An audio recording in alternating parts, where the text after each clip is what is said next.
Welcome to Family Worship Radio, hosted by Lee Dodd, where we dig into the Bible and other great books just as we would in a family worship setting.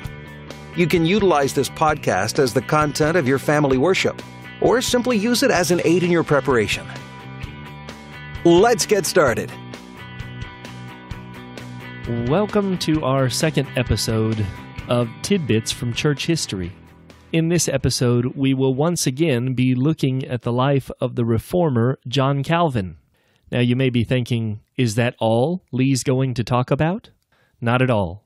Though he is one of my favorite men from church history, we will, in time, look at hundreds of men from church history.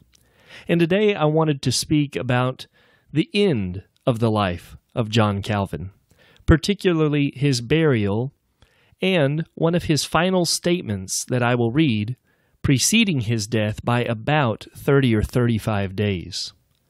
John Calvin is going to die on May 27th, 1564. Prior to his death, he requests that he be buried in a local cemetery with an unmarked grave. And from this episode, from the end of Calvin's life, we see that this was a man thoroughly humble. He did not want to be improperly revered in any way. He would prefer in death to become a distant memory, not to be celebrated, not to be worshipped or idolized. And so today, if you wanted to go and visit John Calvin's grave, you simply can't, because nobody knows where his grave is. But let me read a statement that further illustrates his humility. He says, "I render thanks to God, not only because he has had compassion on me, his poor creature, to draw me out of the abyss of idolatry in which I was plunged, in order to bring me to the light of his gospel and make me a partaker of the doctrine of salvation, of which I was altogether unworthy.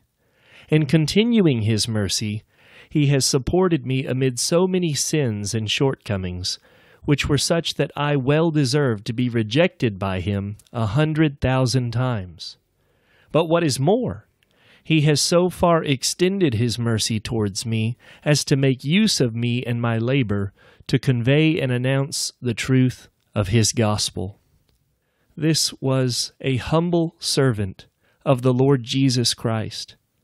This was one who broadcasted far and wide, both through sermons of his which were printed and published and distributed, and through his many writings. Here was a lover of biblical exposition, a lover of truth, a lover of the only gospel by which men can be saved.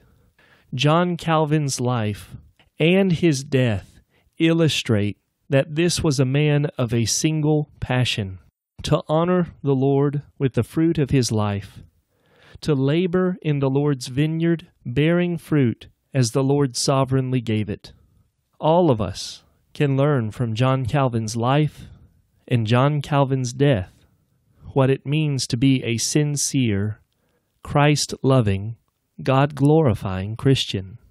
Think about his death, his desire to be unknown after he was buried in the ground, his desire to magnify Jesus Christ above all else. This is something that every one of us, young and old, scholarly and uneducated alike, can pursue. Oh, that the Lord would raise up 10,000 more men like John Calvin in our day to defend the truth, to proclaim the gospel, and to be humble servants throughout the earth. That concludes our glimpse into John Calvin's death, his burial, his grave. Thank you for listening to Family Worship Radio. God bless you.